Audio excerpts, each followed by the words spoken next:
What's up, y'all? This is episode 8 of Break It On Down. This is my show where I give you a history, a backstory, and a slight lyric breakdown on songs from my new album called Famous Last Words that I recently released. The album was produced entirely by Drugs Beats. Today, we are going to be talking about the track Rotations, featuring Precyce, Politix, and Sharp Cuts. Check it out. I sit back and watch the world spin. I sit back and watch the world spin from a remote location. Rotations. This joint was written around April of 2020. And by that time, I pretty much knew what I wanted this album to be. So, that's when you listen to the song, I put a lot of personal and autobiographical things in it because by then I knew that I wanted this album to be basically the life of Malls. I think that I was kind of in my stride as far as writing goes. I know I wrote it a week before I wrote Third Person. And I was really in my stride creatively and with my writing because while working on this album, I was working on another project, which I'll talk about a little later, at the same time. So, it was just, it was one of those verses that kind of came together really quick. And I've never been that guy that's like, yeah, I wrote this verse in 15 minutes. Like, no, I take my time with it. Sometimes one verse can last, one verse can take me several days, even a week to finish, just because I'm so meticulous, and making sure that I say exactly what I want to say. I start the song out with a line that's really personal and, close to the heart. I say, my grandma's last words were, boy, get yourself together. Shook me to my core. I keep that memory forever.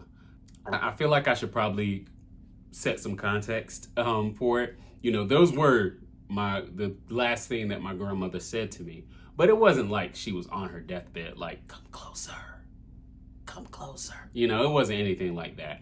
I had just moved back to North Carolina from Florida. Things didn't work out for me in Florida, as you know. And if you saw the episode on Third Person or even listened to the song, things didn't work out for me in Florida. I moved back to North Carolina. I was couch surfing for a few months and that was going nowhere. So I just kind of reached the end of my rope and I was like, man, I'm just going to move back in with my mom and try to find a job and try to save up so I can, get myself squared away. And, it was not too long after I, moved back in, the house that I grew up, and my grandmother just came to visit. She just came by. I don't even know if she knew I was there. But she just came in the back room where I was chilling and watching TV. And she was like, just speaking to her grandson or whatever. And then she just, as she left, she was like, boy, I hope you get it together. Like, get yourself together. Because she knew that I'd been through some things and was struggling. And the reason why it just kind of stuck with me is because, I was, according to them and even myself, I was supposed to be the one. I was supposed to be the kid who, I was the kid who didn't get in trouble. I did well in school. I got good grades. I was smart. I didn't chase girls. I didn't hang out with the wrong crowd, and I was supposed to go to school, get a good job, and be a success. And at that time, shit didn't happen. And so, it was surprising to my family that I struggled so much. And the funny thing is, like, my real struggles weren't even started yet, but just up until that time, it was a real surprise, like, damn, Jay is really going through it. Like, so it was just the kind of thing of like my grandmother encouraging me, like, hey man, get yourself together. It hit me because it was probably when I really knew that I kind of wasted all that potential that I had, and that I kind of, fumbled the bag, and fucked up, basically. So, and I took it really hard. So then after that, I said, ever since the day I moved with a sense of purpose, it's so much deeper than what you're seeing on the surface. So, I kind of let that push me and be my motivation. You know, it's why you see me going so hard, you know, with the things that, you know, I feel strongly about. You know, I don't want to feel what I felt back then and go through what I've been through again, you know. So that's why it's that moment kind of pushed me and was kind of a catalyst for me, even though I would struggle way more, you know, shortly after that period. But, you know, once I got to the point where I started getting some traction, it's why I'm like, okay, I'm not looking back. After that, I say, some try to purchase clout. They don't know you gotta earn it. Been working, both ends of the candle wick are burning. Before that light fizzles, know that I've been right with you. A growth potential just exploded like loaded pistols. You know, the first part of that little section is just, you know, knowing that, you know, you gotta work for what you want. And a lot of people think that you could just throw money at a problem and solve that problem, when a lot of times, and I would dare to say most times, you know, throwing money at a problem just makes you broke. If clout is what you want, or whatever you consider to be clout, like, you got to work for it, you got to earn it. And you know, it just makes me think of, like, you know, coming up and going through the ranks, you know, in the local scene, and you know, spreading out nationally, I guess. A lot of younger rappers, or even, you know, guys the same age as me, who maybe have not done as much as I have, would come up to me and ask me, yo, how do you do this? How do you do that? How about this? How did you get blah, blah, blah, blah, blah? And I could see the excitement dim in their eyes when I tell them, you know, at least how it works for me. You know, you got to do the not so glamorous things, like, you know, make sure that you go to other people's, you know, this is obviously back when live shows were a thing. You know, you make sure you go to other people's shows when you're not performing, you know, to support other people in the scene and be seen in the scene, so people will know who you are. You know, when you have your own shows, make sure you have something to sell at those shows. When you're done with your set, don't just go home or go straight to the bar. You got to shake hands and kiss babies, you know, and just all these things that isn't really the sexy part of being a rapper, being an indie rapper, you know, but it's necessary. At least for me, it's necessary. And I can see just their excitement just wane. And I get it, because I don't like none of that shit either at all. But, you know, that's the way that I know how to work, and it works for me. But later I say, you know, been working, both ends of the candle wick are burning. Before the light fizzles, know that I've been right with you. And that line is just me being aware of my own mortality. It sounds morbid, but it is. Like, knowing that, like, you know, if this is the top for me, I know the top doesn't last, and it doesn't last for anyone. You know what I mean? So I want to make sure that I give you everything. Before the light fizzles, whether it be the light fizzles in my career or in my life, I want to make sure that I give you everything. And that's why, you know, this album was supposed to be my last album, and I wanted to make sure I gave you everything that I had, you know, and make sure that, you know, I could look back and say that, like, okay, there's nothing more to be said. You know, Jazzy Jeff said, I heard it from him. I think someone may have told it to him, but I heard it from him, where he had this thing where he says, leave empty. And whether it be, you know, your life or your career, make sure that when it's all said and done, you gave everything that you could give. And that was just kind of me saying that, you know, before the light fizzles, I've been right there with you, giving you everything. You know, I've given you my ups, my downs. I've given you my life. I've given you, you know, stories that I've created. I've given you, you know, confidence and just braggy stuff. I've given you all kinds of things, you know, empowerment and all that stuff. Later on, I say, fuck who's against you when you always defy the odds. The Mall's discography can double as a memoir. And that's, you know, basically saying, like, man, if you don't like me, that's cool. I ain't really sweating it. And I've never really been the guy who worried too much about who liked me or whatever. And that's because, like, I know what I've been through, and I know that I'm solid. And I know that I've never done anything or said anything to anyone just out of malice, out of just being a shitty human being, you know? And like, I know that, if you mad at me for whatever reason, then cool, be mad. And that's not to say that like I'm not about, reconciliation or discussing and talking to things and coming to one accord. But, I'm definitely about all those things. But I know that also some people just want to be mad and some people just want a villain. And cool, I'll be the villain. Like, it never really bothered me. So fuck who's against you when you always defy the odds. It's basically saying that, I've been through so much worse than somebody talking shit about me. Somebody talking shit about me, that don't move me. And then I say the mall's discography could double as a memoir. You heard the exposition, witnessed my rise in action. The cast of characters have changed, but I'm the main attraction. And if remember writing classes in like middle school, elementary school, you have your exposition, which is like the beginning, the setup of the story. You have your rising action, which is like the things that are happening that lead up to the climax. So it's just playing on that. And, the cast of characters have changed, but I'm the main attraction. That is kind of a nod to like one of my very best friends. When I was going through some really tough, difficult things with just me and just life in general, she told me like, you have to be the star of your show. And if you've listened to a lot of my music before, you've probably heard me say be the star of your show in several songs, because that's something that just stuck with me.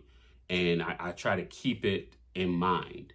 And, it's not to say to make everything about you, but it means that like, you got to make sure you take care of yourself before you can, handle other people's problems or anything like that. That whole you can't pour from an empty cup thing. You got to be the star of your show. You got to make sure that your house is in order and clean before you help someone else's get their stuff in order. Because at the end of the day, you got to go back to your shit that's all fucked up. So it's just kind of a reminder to me and to other people like, hey man, like, work on yourself, and make sure that you're good, because, you got to make sure at the end of the day, you're all you got. You got to make sure that you are good and you're in a good space, and whatever that means to you. And then I finished the verse with kept it consistent and handled my business, learn who I could trust and who to keep at a distance, because the wrong ones will bring your downfall in an instant. That's why I bet on myself to the moment I'm finished. And that's just life lessons, right? We've all been through life and we've learned like, okay, there's certain people I could trust and there's certain people that I just shouldn't trust. And, it's also taking it a step further and just being like, yo, I'm not letting my failure be because of someone else. If I fall on my face, it's going to be because of something I did or didn't do. And at the same token, I'm not going to rely on someone else to eat, so it's, you know who to keep at a distance. That there's certain people where their energy or their actions or whatever it is, it can affect you in however way. And some people that you got to love them for a distance, some people you got to completely ignore and just pretend they don't exist. And some people that, you kind of keep close to you. So it's just things that you learn as you grow up, who to keep in your circle and who to keep around you. And then, that's why I bet on myself to the moment I'm finished. Again, that goes back to the, I'm not going to rely on someone else to eat, because again, being the star of your show, they got to make sure they eat first. And then you got to make sure you eat so that you guys can eat together. If this metaphor makes any sense to you, thank you. But yeah, and that's pretty much my verse. It wasn't necessarily about one thing, but it's kind of one of those stream of consciousness type things that I like to do, where it's not necessarily, there's a theme, kind of an underlying theme of like, it's not just like, yo, I rap good, check it out. It's not that. I wanted to get Precyce on it because if you guys have been listening to my music for the past several years, you know that Precyce has been on my last like 2 or 3 projects, and he's going to continue being on more projects to come.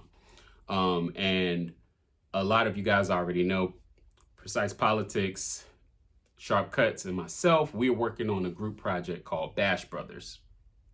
And the three of us, we are Bash Brothers. We're working on a project. So that's the album that I've been working on at the same time as I've been working on Famous Last Words. So I had to get them on it. And that's just a little bit of foreshadowing to let you know of like what's to come. Even though Bash Brothers is going to have a totally different sound, it's like completely different than this album, just letting you hear those three voices together, letting you know what's going to come. And when I reached out to them, it's like, yo, do you guys dig this beat? You want to get on this track? You know, I let them know, I'm like, okay, you don't have to rap about what I'm rapping about because I'm kind of all over the place. I just don't want you to just, you know, come on some fly shit like, you know, yo, I rap good, kick the shit out of me, I kick the shit out of you type thing, you know. That's an inside joke with someone who's probably never going to see this video. Anyway, so I just said, do what you want to do, but just kind of make sure it's not necessarily like a bragging type verse. And they knocked it out the park. And the crazy part is, you know, Precyce hit me up after he finished his verse, after he wrote it, and he let me hear the verse. And it's just wild that like, the last thing that his grandmother said to him and the last thing my grandmother said to me were sort of similar, I guess, on the surface level. Because if you listen to his verse, he kind of gives you the context of how his grandmother said, get yourself together, you know, as opposed to me, which I just gave you the words without the context of it. You know, his was kind of like his grandmother kind of knew that it was her time and this was like her message to her grandbaby, you know. Mine's was just like, all right, see you later, get your shit together, you know. So it was just wild that we just had those two things in common as far as like the last things that our, you know, grandmother said to us. But yeah, Precyce killed it, Sharp Cuts killed it, and it just came out really dope. I guess I was gonna say that this is trivia, but it's not really trivia because if you have the CD, it's literally written on the back of the tray card and maybe in the liner notes too, that this is the first song where on the album, the only song on the album that it wasn't recorded in OP3 Studio, which is my studio, this lovely setup I have here. I recorded my verse here in my own studio, but because we're working on the Bash Brothers album at the same time I was working on this album, Famous Last Words, Sharp's verse and Precyce's verse were recorded at Sharp's place because that's where we are working and have been working on the Bash Brothers album. So during the Bash Brothers session, it was like, hey man, you got your verses ready? You know, we could just knock this on out while we're already working on this. So they knocked it out and it came together really dope. And I love the way it came together. So that's it, man. Rotations. And it is one of the more popular tracks from the album. So shout out to everyone who's been streaming it. Famous Last Words, produced entirely by Grammy-nominated producer Drugs Beats, is available wherever you like to get your music. If you're a real one though, you'll get it from my Bandcamp. I'll have the link in the description below. I do have CDs back in stock now, so if you like to have physical media that you can take home and look at it and, you know, have it take up space and be a part of your life and form memories with it, you can order those at that link, malls.bandcamp.com. But if you are the streaming type, I dig it. It's everywhere. Apple Music, Spotify, Pandora, Tidal, all that, you know? So once again, man, this is Malls. Break it on down. Episode 8, Rotations. Catch you next week. Peace. Ever since that day I moved with a sense of purpose. It's so much deeper than the face you're seeing on the surface. Some try to purchase clout. They don't know you gotta earn it.